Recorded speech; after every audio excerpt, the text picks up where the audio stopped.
Hello guys, नमस्कार। Ramtek classes में आपका स्वागत है। आज हम डिज़ाइन ऑफ स्टील स्ट्रक्चर की कंप्रेशन मेंबर के कुछ क्वेश्चन की प्रैक्टिस करने वाले हैं। ठीक है, इस लेक्चर में हम कुछ क्वेश्चन कंप्रेशन मेंबर से रिलेटेड कुछ क्वेश्चंस की प्रैक्टिस करने वाले हैं। ठीक है, तो स्टार्ट करते हैं क्वेश्चन से। फर्स्ट क्वेश्चन है हमारा, double lacing shall be design to resist transverse shear force equal to.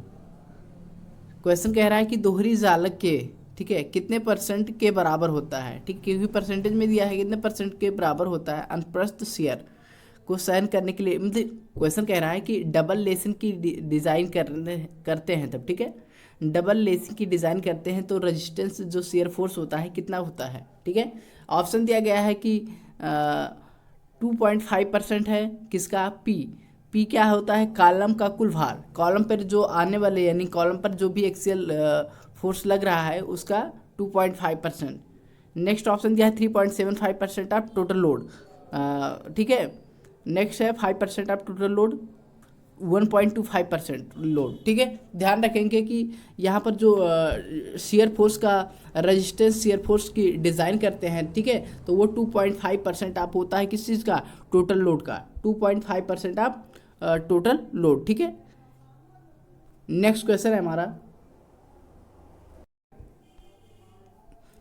Which of the following members is and are subjected to compressive force. निम्न में से कौन सा मेंबर है जिसमें कंप्रेसिव स्ट्रेस के अधीन है, ठीक है, जिसमें कंप्रेसिव फोर्स लगेगा। तो ऑप्शन दिया हुआ है पिलर।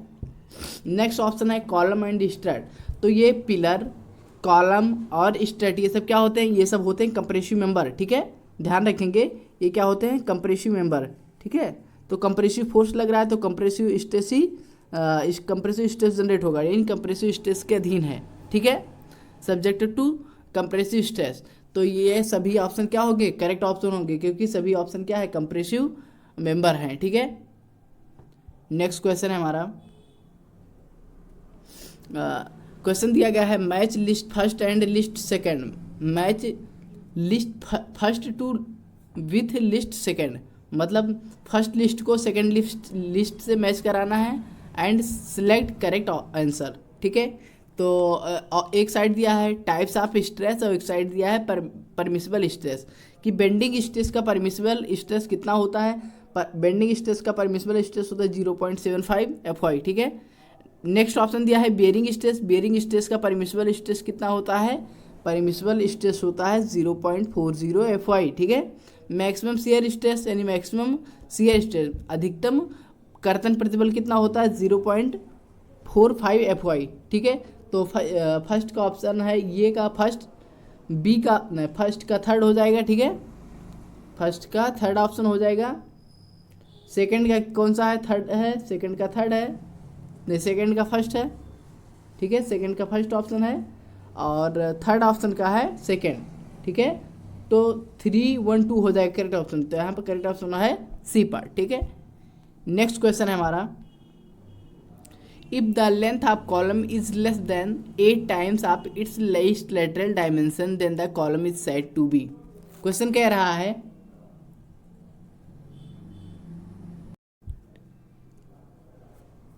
क्वेश्चन कह रहा है किसी कॉलम की लंबाई यदि उसकी न्यूनतम पार्श्व बीमा से 8 गुने से कम हो तो कॉलम कहलाता है। क्वेश्चन कह रहा है कि लीस्ट लेटरल डायमेंशन, यदि कॉलम रेक्टेंगुलर कॉलम है, ठीक है, तो लेंथ और विड्थ होगा, तो जो इसमें से मिनिमम एल या बी जो मिनिमम होता है वही होता है लीस्ट लेटरल डायमेंशन। ठीक है, तो अगर लीस्ट लेटरल डायमेंशन जो कम वाला होगा उससे 8 जो लंबाई होगी वो अगर 8 गुने से कम है लीस्ट लेटरल डायमेंशन से, जैसे मान लो बी लेस है, तो अगर जो लीस्ट लेटरल डायमेंशन होगा कॉलम की लंबाई के लीस्ट लेटरल डायमेंशन है उससे 8 गुने से कम है, तो कॉलम क्या कहलाएगा, शॉर्ट कॉलम कहलाएगा, लॉन्ग कॉलम या मीडियम कॉलम या ऑल ऑफ दिस।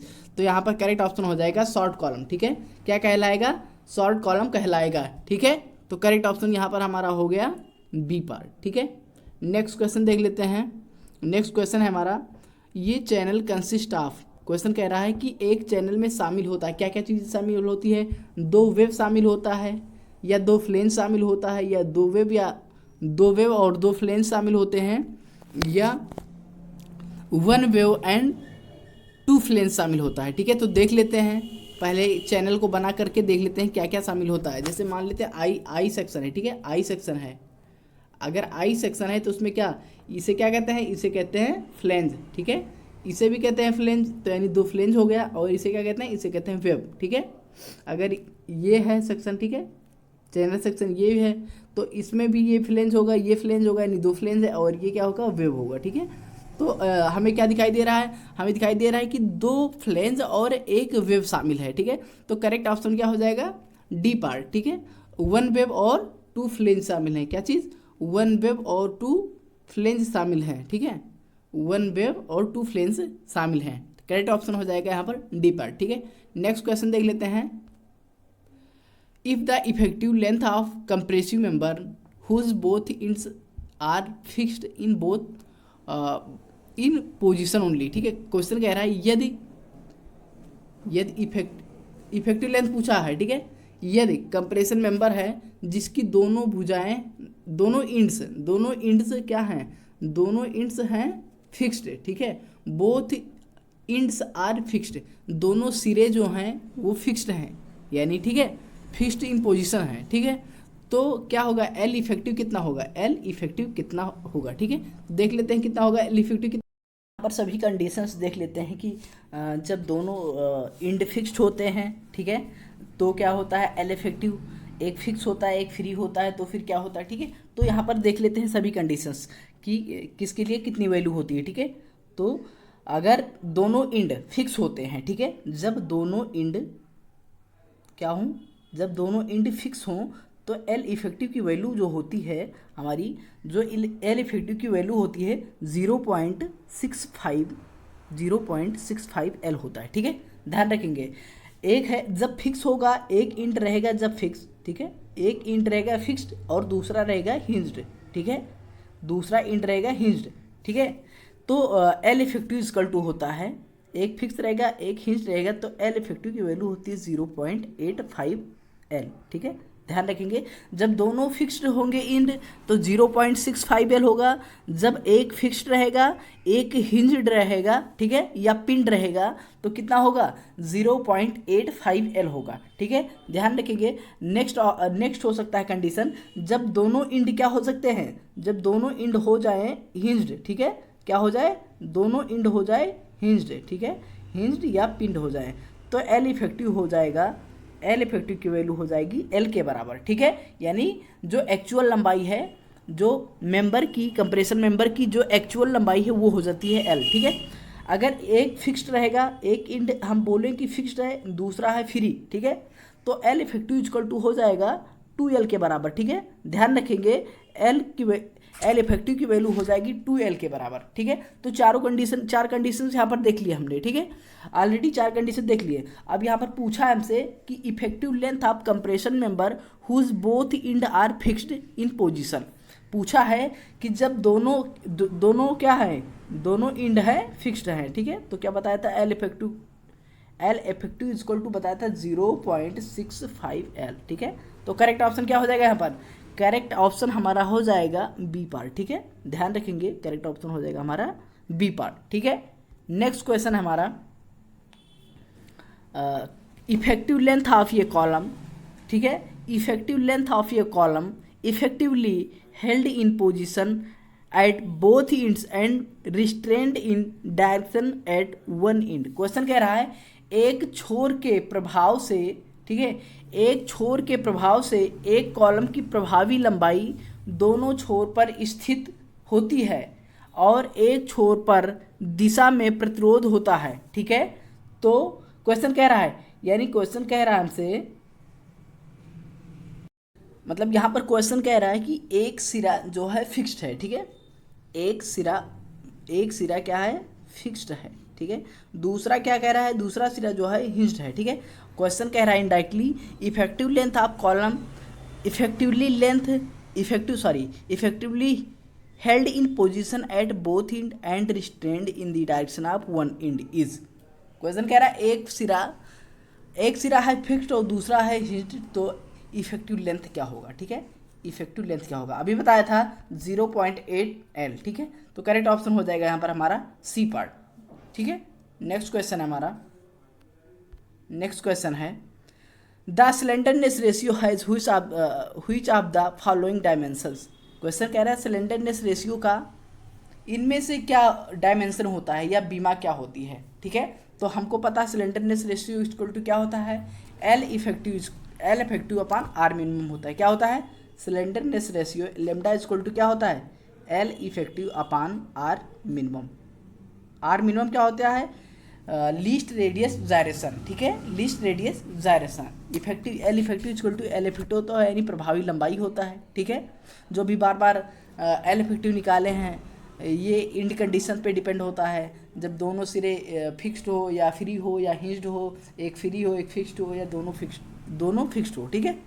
तो वहाँ से एल इफेक्टिव कैलकुलेट कर लेते हैं, आर मिनिमम कैलकुलेट करते हैं लीस्ट रेडियस जायरेशन, ठीक है, ठीक है। तो यहाँ पर इसकी भी बीमा होती है मीटर या mm, ठीक है, लेंथ में, और इसकी भी मीटर या mm होती है, ठीक है। तो दोनों एक दूसरे से कैंसिल आउट हो जाएंगे, तो ये क्या होता है डायमेंशन लेस होता है, ठीक है। कैसा स्लेंडरनेस रेशियो का डायमेंशन क्या होता है, डायमेंशन लेस, यानी इसकी कोई यूनिट नहीं होती, इसकी कोई बीमा नहीं होती है, ठीक है, ध्यान रखेंगे। तो करेक्ट आंसर यहाँ पर हो जाएगा हमारा डी पार्ट कि डायमेंशन लेस क्वांटिटी होता है स्लेंडरनेस रेशियो। स्लेंडरनेस रेशियो कैसी क्वांटिटी होती है, डायमेंशन लेस होती है, ठीक है। नेक्स्ट क्वेश्चन देख लेते हैं, column splice is used to increase.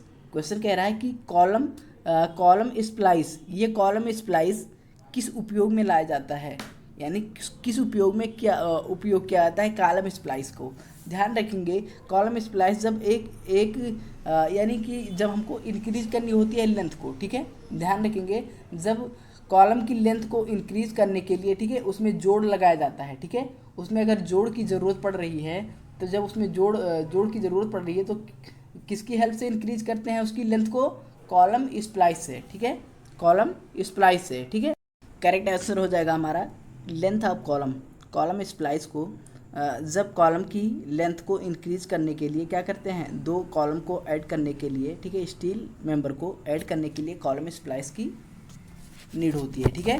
तो करेक्ट ऑप्शन हो जाएगा लेंथ ऑफ कॉलम को इंक्रीज करने के लिए कॉलम स्प्लाइस की नीड होती है, ज़रूरत पड़ती है, ठीक है। नेक्स्ट क्वेश्चन है हमारा, for the determination of allowable stress in axial compression Indian standard institution has adopted, यानी ISI एडॉप्टेड, क्या एडॉप्ट करता है, for the determination of allowable stress of axial compression, यानी एक्सियल कंप्रेशन, ठीक है, स्ट्रेस को अलाउबल स्ट्रेस को determine करने के लिए कौन सा फार्मूला या कौन सा मेथड भारतीय मानक संस्थान द्वारा एडॉप्ट किया जाता है, ठीक है।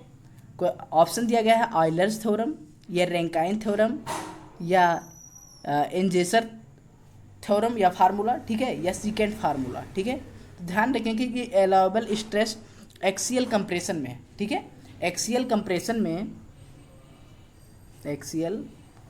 में जो अलाउबल स्ट्रेस को डिटरमाइन करने के लिए हम सीकेंट फार्मूला का उपयोग करते हैं, ठीक है, ध्यान रखेंगे सीकेंट फार्मूला का यूज़ करते हैं। नेक्स्ट क्वेश्चन है, slenderness ratio of A compression member is ये, यानी क्वेश्चन कह रहा है स्लेंडरनेस रेशियो होता है कंप्रेशन मेंबर में, ठीक है, moment of inertia upon radius of gyration. Next option है effective length upon area of cross section. Next option है radius of gyration to effective length. अभी हमने बताया था स्लेंडरनेस रेशियो इक्वल टू क्या होता है, slenderness ratio L lambda equal to होता है एल इफेक्टिव यानी इफेक्टिव लेंथ, ठीक है, अपान आर मिनिमम, ठीक है, यानी कि लीस्ट रेडियस जायरेशन, ठीक है। इफेक्टिव लेंथ और लीस्ट रेडियस जायरेशन के अनुपात को क्या कहते हैं, स्लेंडरनेस रेशियो कहते हैं, ठीक है, ध्यान रखेंगे। और जैसे आर मिनिमम यहाँ पूछ लेता तो आर मिनिमम इक्वल टू होता है least radius gyration equal to होता है रूट में आई बाई के, ठीक है, यानी moment of minimum moment of inertia upon area of cross section को रूट में ये होता है लीस्ट रेडियस जायरेशन। तो यहाँ पर करेक्ट ऑप्शन हो जाएगा effective length upon r minimum, ठीक है, effective length upon r minimum. तो ऑप्शन में L effective upon r minimum नहीं है, तो यानी करेक्ट ऑप्शन हो जाएगा डी पार्ट, ठीक है। करेक्ट ऑप्शन हो जाएगा कि डी पार्ट। यहाँ पर ऑप्शन जो दिया है सभी ऑप्शन गलत हैं, क्योंकि जो स्लेंडरनेस रेशियो होता है वो होता है L effective upon r minimum होता है, ठीक है, ध्यान रखें इसे। तो सभी ऑप्शन यहाँ पर इनकरेक्ट दिए हुए हैं, ठीक है। नेक्स्ट क्वेश्चन है हमारा, नेक्स्ट क्वेश्चन है pick up the correct statement from the following. निम्न में से सही कथन का चुनाव करें, ठीक है। ऑप्शन दिया गया है loaded columns are supported on column based, ठीक है। जो लोडेड कॉलम होते हैं वो किस पर बेस्ड होते हैं, यानी किस पर आधारित होते हैं, किस पर आधारित होते हैं, सपोर्ट पर, ठीक है। जो सपोर्टेड ऑन कॉलम बेस्ड यानी कॉलम बेस पर आधारित होते हैं, बेस पर, ठीक है, टिके होते हैं। तो एक करेक्ट ऑप्शन है। नेक्स्ट क्वेश्चन है, सॉरी नेक्स्ट ऑप्शन है column basis transmit the column load to the concrete foundation. Column के आधार यानी जो बेस होते हैं, बेस स्तंभ होते हैं, वो जो लोड को यानी कि जो भार आ रहा होता है उसको कहाँ पर ट्रांसफ़र करते हैं, ठोस नींव पर यानी कंक्रीट फाउंडेशन पर ट्रांसफ़र करते हैं। ये भी करेक्ट ऑप्शन है, ठीक है। करेक्ट ऑप्शन है कि कहाँ लोड ट्रांसमिट करता है, कहाँ पर ट्रांसमिट करता है, बेस पर यानी कंक्रीट बेस पर, कंक्रीट फाउंडेशन पर, ठीक है। नेक्स्ट ऑप्शन है column load is spread over ये लार्ज एरिया ऑन कंक्रीट। जो स्तंभ होता है, कॉलम भार होता है, ठीक है, कंक्रीट पर एक बड़े क्षेत्रफल में फैला होता है। तो ये भी करेक्ट ऑप्शन है, ठीक है। नेक्स्ट है ऑल ऑफ दिस, सभी ऑप्शन करेक्ट हैं, ठीक है। तो ये ऑप्शन बिल्कुल करेक्ट होगा कि सभी ऑप्शन करेक्ट हैं, ठीक है। तो यहाँ पर हमारा करेक्ट ऑप्शन हो जाएगा डी पार्ट, कि सभी ऑप्शन जो दिए गए हैं वो करेक्ट हैं, ठीक है। तो यहाँ पर करेक्ट ऑप्शन हो जाएगा डी पार्ट, ठीक है। नेक्स्ट क्वेश्चन देख लेते हैं। If the moment of inertia of a section about its axis is I and its effective sectional area is ये and its radius of gyration are about the axis. तो इसमें relation पूछा है कि आई, ये और आर में क्या रिलेशन होगा, ठीक है। तो अभी हमने बताया था कि जो लीस्ट रेडियस ऑफ जायरेशन होता है यानी आर मिनिमम इक्वल टू होता है रूट में आई बाई ए, यानी कि minimum moment of inertia upon cross sectional area, ठीक है। तो यहाँ पर करेक्ट ऑप्शन हो जाएगा आर इक्वल टू रूट में आई बाई ए, ठीक है। तो ये करेक्ट ऑप्शन बी पार्ट है, यहाँ पर दिया हुआ है root r equal to root में आई बाई ए, तो करेक्ट ऑप्शन हो जाएगा बी पार्ट, ठीक है। नेक्स्ट क्वेश्चन देख लेते हैं। Compression member consisting of angle section में भी ये क्वेश्चन कह रहा है एक सदस्य, ठीक है, एक कंप्रेशन मेंबर जो कोण वर्गों से मिलकर बना होता है, कोण वर्गों से मिलकर बना होता है। तो यहाँ ऑप्शन दिया गया है कॉन्टिन्यूअस मेंबर, ठीक है, कॉन्टिन्यूअस मेंबर यानी कि क्वेश्चन कह रहा है कि संपीड़न सदस्य यानी कंप्रेशन मेंबर से जो वर्गों से मिलके बना हुआ है, ठीक है, जो क्या है, जो एंगल सेक्शन से बन के मिलके बना हुआ है, ठीक है, जो एंगल सेक्शन से मिलके बना हुआ है। तो कॉन्टिन्यूअस मेंबर, ठीक है, कॉन्टिन्यूअस मेंबर। सेकेंड ऑप्शन है डिसकॉन्टिन्यूअस सिंगल एंगल स्ट्रट, या नेक्स्ट ऑप्शन है डिसकॉन्टिन्यूअस डबल एंगल सेक्शन। यानी एक संपीड़न सदस्य जो होता है, कंप्रेशन मेंबर होता है, जो कोणीय खंडों से यानी कोणीय एंगल सेक्शन से मिलकर बना होता है, यानी एक निरंतर मेंबर यानी कॉन्टिन्यूअस मेंबर, ठीक है। करेक्ट ऑप्शन है डिसकॉन्टिन्यूअस सिंगल एंगल स्ट्रट, यानी कि असतत एकल कोण स्ट्रट से भी मिलकर बना होता है, ठीक है।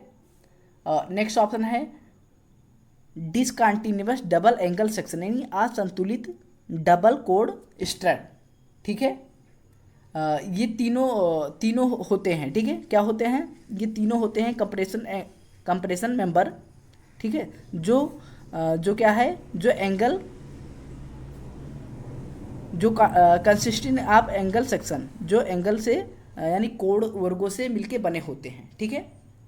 ऑप्शन क्या, ऑप्शन यहाँ पर है, ठीक है, ऑप्शन है continuous member, discontinuous angle section discontinuous double angle strut, ठीक है। तो ये तीनों चीज़ें किससे मिलके बने होते हैं, ठीक है, किससे मिलके बने होते हैं, एंगल सेक्शन से, ठीक है, एंगल सेक्शन से तीनों मिलके बने होते हैं। तो करेक्ट ऑप्शन क्या हो जाएगा यहाँ पर हमारा करेक्ट ऑप्शन जो हो जाएगा डी पार्ट हो जाएगा, यानी ऑल ऑफ दिस, यानी ऊपर के तीनों पार्ट जो हैं वो करेक्ट ऑप्शन है, ठीक है।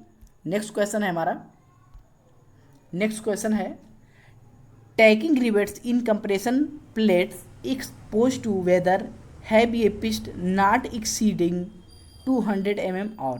क्वेश्चन कह रहा है कि जो टैकिंग रिवेट है, यानी जो टाँका लगाया जाता है रिवेट में, ठीक है, इन कंप्रेशन प्लेट, संपीड़न प्लेट में, ठीक है, एक्सपोज टू वेदर, यानी मौसम में क्या है, प्रभावन में। क्वेश्चन कह रहा है कि मौसम प्रभावन में संपीड़न प्लेट में टाँका रिवेट का पिच 200 mm या किससे अधिक नहीं होना चाहिए, ठीक है। तो हमारा यहाँ पर करेक्ट ऑप्शन हो जाएगा 16T, ठीक है, 16T या 200 mm से, और 200 mm से इसमें अधिक नहीं होना चाहिए, यानी कि इनमें दोनों से अधिक नहीं होना चाहिए, ठीक है।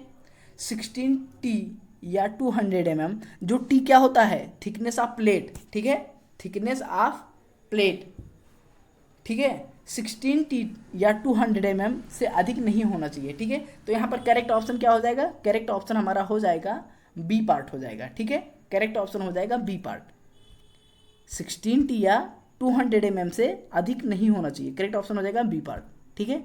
नेक्स्ट क्वेश्चन है हमारा compression member always tends to buckle in the direction of. Question कह रहा है कि कंप्रेशन मेंबर जो होता है ऑलवेज, यानी कि कभी भी जब बकल होगा तो किस डायरेक्शन में होता है, perpendicular the axis of load, यानी भार के अक्ष के लंबवत होता है, या मिनिमम क्रॉस सेक्शन, यानी कि जहाँ पर मिनिमम क्रॉस सेक्शन होता है वहाँ पर बकल करता है, ठीक है। या नेक्स्ट ऑप्शन दिया गया है हमारा, नेक्स्ट ऑप्शन क्या दिया गया है, लीस्ट रेडियस डायरेक्शन, कि जहाँ पर लीस्ट रेडियस डायरेक्शन कम होगा वहाँ पर बकल करेगा, या नेक्स्ट ऑप्शन है एक्सिस ऑफ लोड, यानी कि जो भार का अक्ष है वहाँ पर होगा। तो करेक्ट ऑप्शन हो जाएगा लीस्ट रेडियस डायरेक्शन, यानी कि जहाँ पर जो लीस्ट रेडियस डायरेक्शन, यानी आर मिनिमम की वैल्यू जहाँ पर लेस होगी, ठीक है, लीस्ट रेडियस डायरेक्शन की वैल्यू जहाँ पर कम होगी वहाँ पर बकल करेगा, ठीक है। कहाँ पर बकल करेगा, लीस्ट रेडियस डायरेक्शन जहाँ पर वैल्यू इसकी कम होगी, ठीक है, वहाँ पर बकल करेगा। तो करेक्ट ऑप्शन हो जाएगा हमारा सी पार्ट, ठीक है, क्या हो जाएगा correct option, C part. Next question है हमारा, क्वेश्चन है हमारा shape factor is given by. Question कह रहा है आकार गुणांक निम्न में से दिया जाता है या कैसे डिनोट किया जाता है, ठीक है। थोड़ा गले में दिक्कत है, ठीक है, तो इसलिए आवाज़ को थोड़ा कोऑपरेट कीजिएगा, ठीक है। तो क्वेश्चन है हमारा shape factor is given by, आकार गुणांक निम्न में से दिया जाता है या डिनोट किया जाता है MY/MP या Z/ZP, ठीक है। नेक्स्ट ऑप्शन बता देते हैं ZP/ZE, यानी कि ZP/ZE, ठीक है। नेक्स्ट ऑप्शन दे देते हैं नन ऑफ दिस, इनमें से कोई नहीं, ठीक है, इनमें से कोई नहीं, ठीक है। तो यहाँ पर हमारा करेक्ट ऑप्शन क्या होगा, ठीक है, बता देते हैं इसमें कि MY/MP जो, ठीक है, या Z/ZP, यानी कि जो elastic,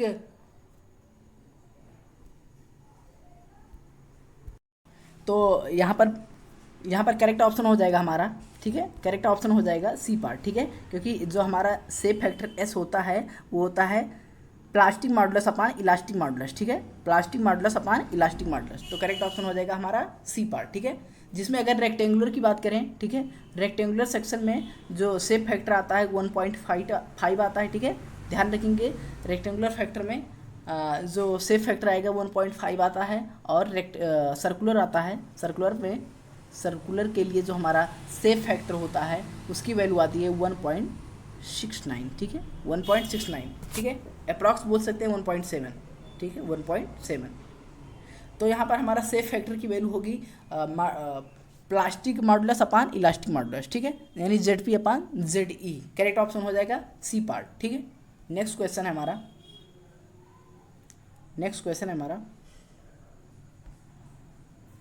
find the working stress of hollow steel column with load of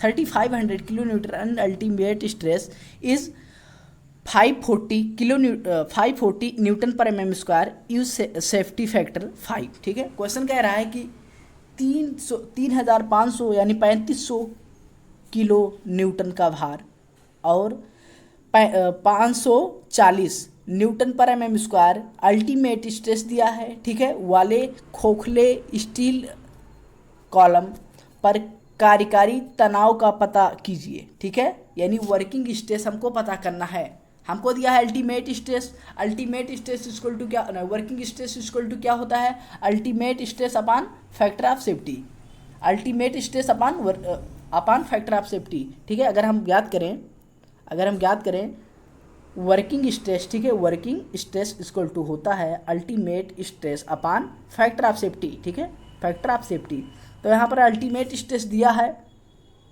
450 Newton पर mm square upon factor of safety दिया है 5। ठीक है, तो 5 के 5 पनीट 40 यानी हो जाएगा 108 न्यूटन पर mm स्क्वायर, 108 न्यूटन पर mm स्क्वायर क्या हो जाएगा, वर्किंग स्ट्रेस। तो करेक्ट ऑप्शन क्या हो जाएगा हमारा यहाँ पर, करेक्ट ऑप्शन यहाँ पर हो जाएगा हमारा 108 न्यूटन पर mm स्क्वायर। ठीक है, करेक्ट ऑप्शन हो जाएगा ये पार्ट। ठीक है, 108 न्यूटन पर mm स्क्वायर, यानी वर्किंग स्ट्रेस इक्वल टू क्या होता है, ultimate stress upon factor of safety. ठीक है, तो करेक्ट ऑप्शन हो जाएगा ये पार्ट। नेक्स्ट क्वेश्चन है हमारा द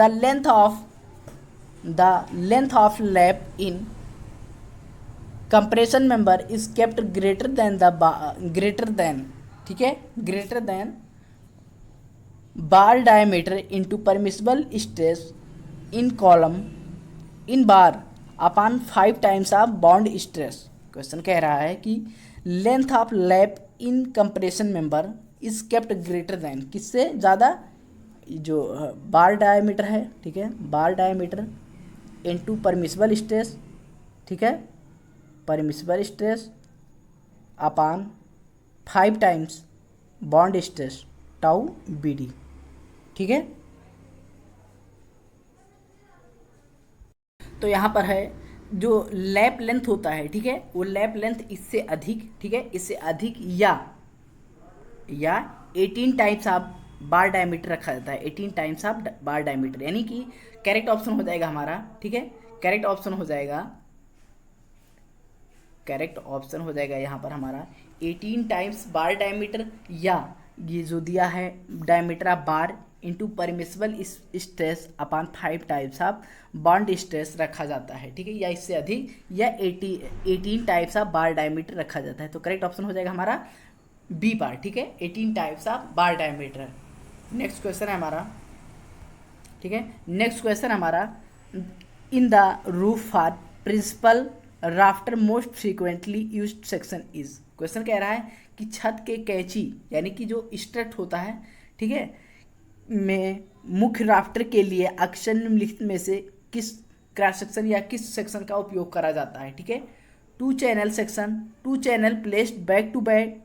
नेक्स्ट ऑप्शन है 1 angle and 1 channel placed back to back. Next option है 2 angles placed back to back या नन ऑफ दिस। क्वेश्चन कह रहा है इनमें से कौन से छड़ का उपयोग करा जाता है। ठीक है, तो यहाँ पर करेक्ट ऑप्शन हो जाएगा हमारा C part, 2 angle placed back to back. ठीक है, कौन सा सेक्शन यूज करा जाता है फ्रीक्वेंट, मोस्टली कौन सा सेक्शन यूज किया जाता है, 2 एंगल सेक्शन या 2 angles placed back to back. ठीक है, यानी 2 कोड़ों का पीठ से पीठ सटाकर रखा जाता है। ठीक है, बैक टू बैक। ठीक है, बैक टू बैक। तो करेक्ट ऑप्शन हो जाएगा यहाँ पर हमारा सी पार्ट। ठीक है, नेक्स्ट क्वेश्चन है हमारा, नेक्स्ट क्वेश्चन है ये स्ट्रेट इज ये, यानी क्वेश्चन कह रहा है ये एक संपीडांग होता है। क्वेश्चन से ही पता चल रहा है संपीडांग यानी कंप्रेशन मेंबर की बात कर रहा है। कैसा मेंबर होता है, टेंशन मेंबर, कंप्रेशन मेंबर या फ्लेक्सिबल मेंबर या टॉर्सनल एंगल। तो करेक्ट ऑप्शन हो जाएगा हमारा, क्वेश्चन से ही क्लियर है कि कैसा सेक्शन है ये, कंप्रेशन मेंबर है यानी संपीडांग है। ठीक है, तो करेक्ट आंसर बी पार्ट हो जाएगा, यानी कंप्रेशन मेंबर होता है स्ट्रेट। ठीक है, यहाँ पर अगर कॉलम पिलर इन सब की बात करा होता है, यानी कि कॉलम पूछ लेता, ठीक है, या पिलर पूछ लेता, या स्ट्रेट तो पूछ ही लिया है यहाँ पर। तो ये सब क्या है, ये सब हैं कंप्रेशन मेंबर है, ठीक है, ये सब है क्या, कंप्रेशन मेंबर है, ठीक है, ध्यान रखेंगे। नेक्स्ट क्वेश्चन है हमारा, नेक्स्ट क्वेश्चन है column splice are assume to be. Question कह रहा है कि संपीड़न सदस्यों के लिए उपयुक्त स्लाइस की डिज़ाइन यानी अभिकल्पना निम्नलिखित में से की जाती है, किस तरह की जाती है, शॉर्ट कॉलम जैसे, या लॉन्ग कॉलम, या इंटरमीडिएट कॉलम, या नन ऑफ दिस, इनमें से कोई भी नहीं, ठीक है। तो करेक्ट ऑप्शन हो जाएगा हमारा, करेक्ट ऑप्शन हो जाएगा ये पर, ठीक है, शॉर्ट कॉलम जैसे, क्योंकि जब जहाँ पर कॉलम को ऐड करने की ज़रूरत होती है, यानी कि जहाँ पर लेंथ ऑफ कॉलम को इंक्रीज़ करने की ज़रूरत होती है, वहाँ पर स्प्लाइस की नीड होती है, यानी उसको दोनों को दो कॉलम्स को ऐड करने के लिए स्प्लाइस की नीड होती है, ठीक है। तो वहाँ पर इसका उपयोग किया जाता है, ठीक है, तो इसका उपयोग शॉर्ट कॉलम जैसे किया जाता है। करेक्ट ऑप्शन हो जाएगा ये पार्ट, ठीक है। नेक्स्ट क्वेश्चन है हमारा, which of the following is not a compression member. इनमें से कौन सा मेंबर जो है कंप्रेशन मेंबर नहीं है, ठीक है। तो यहाँ पर स्ट्रेट एक प्रकार क्या है कंप्रेशन मेंबर है, ठीक है, स्ट्रेट कैसा है, कंप्रेशन मेंबर है। सेकंड है टाई, राफ्टर, बूम, ठीक है। तो यहाँ पर हमारे जो ऑप्शन दिया गया है राफ्टर, ये भी एक प्रकार का क्या है, कंप्रेशन मेंबर है, और बूम भी क्या है, कंप्रेशन मेंबर है। तो करेक्ट ऑप्शन हो जाएगा इनकरेक्ट ऑप्शन, जो टाई है वो क्या है, वो कंप्रेशन मेंबर नहीं होता है, ठीक है। टाई क्या है, कंप्रेशन मेंबर नहीं होता है। तो करेक्ट ऑप्शन क्या हो जाएगा, बी पार्ट, ठीक है, करेक्ट ऑप्शन हो जाएगा टाई। यहाँ पर टाई जो है वो पूछा है कंप्रेशन मेंबर नहीं है, तो करेक्ट ऑप्शन हो जाएगा टाई। टाई क्या है, कंप्रेशन मेंबर नहीं है, ठीक है। नेक्स्ट क्वेश्चन है हमारा,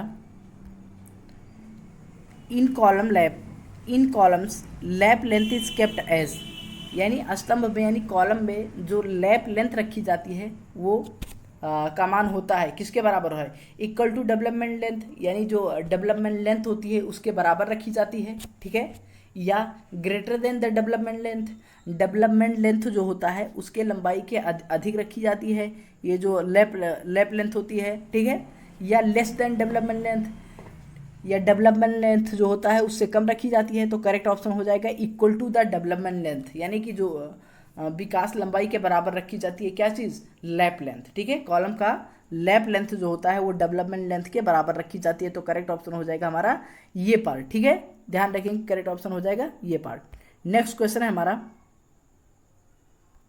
ठीक है। तो आज का लेक्चर यहीं पर एंड करते हैं, ठीक है, थैंक यू।